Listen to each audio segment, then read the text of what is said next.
million-dollar homepage.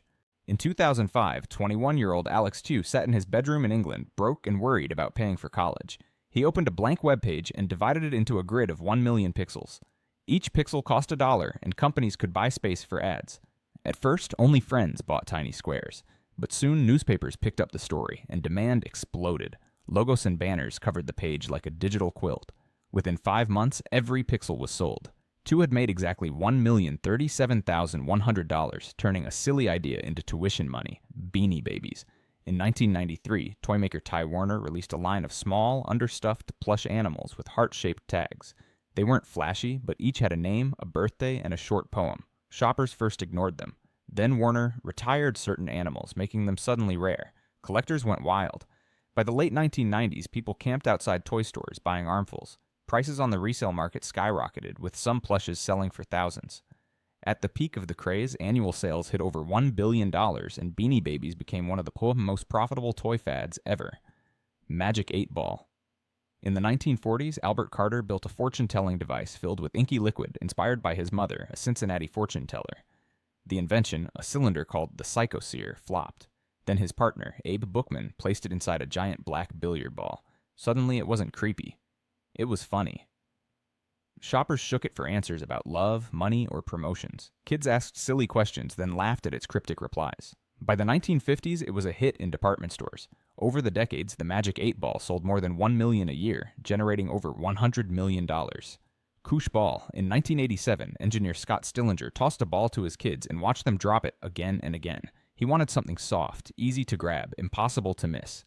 In his garage, he tied thousands of thin rubber strings around a soft core until it looked like a shaggy puff. When he tossed it across the room, his kids caught it instantly and burst out laughing.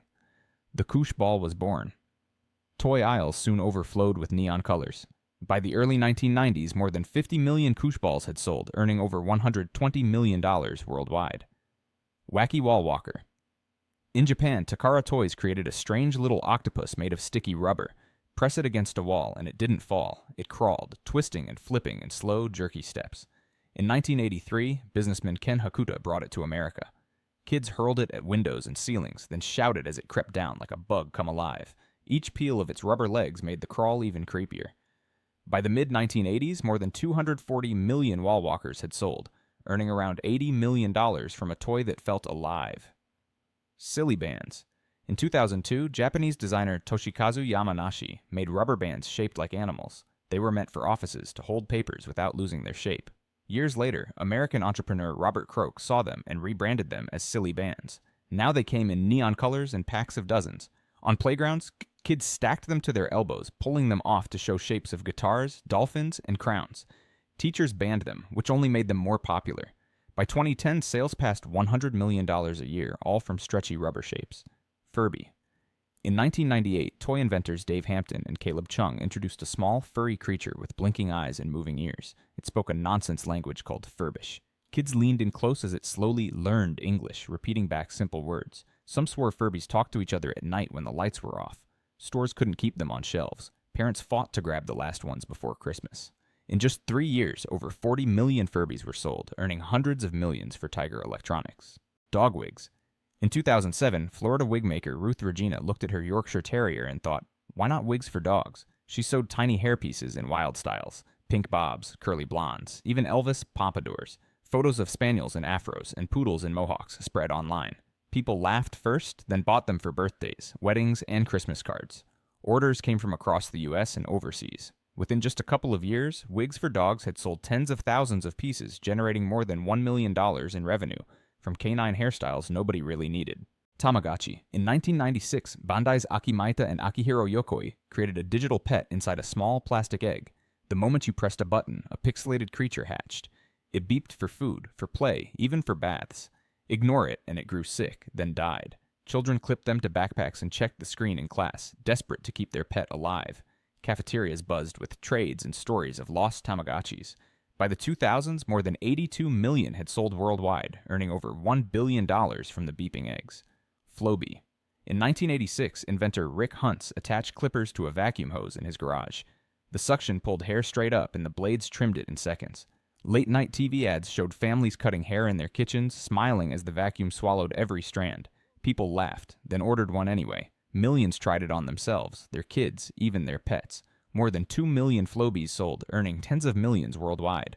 Actor George Clooney later admitted he still used one to cut his own hair. Snuggie. In 2008, marketer Scott Boylan put sleeves on a fleece blanket and filmed a TV ad. Families in blue robes sat on couches, flipping pages, sipping cocoa, arms raised like they were part of a ceremony. Late-night hosts mocked it instantly, calling it a cult uniform. But laughter turned into sales. Stadiums held Snuggie nights where thousands wore them at once. Within a few years, over 30 million Snuggies had sold, raking in more than $500 million. A blanket with sleeves became one of the strangest hits in TV history. Doggles.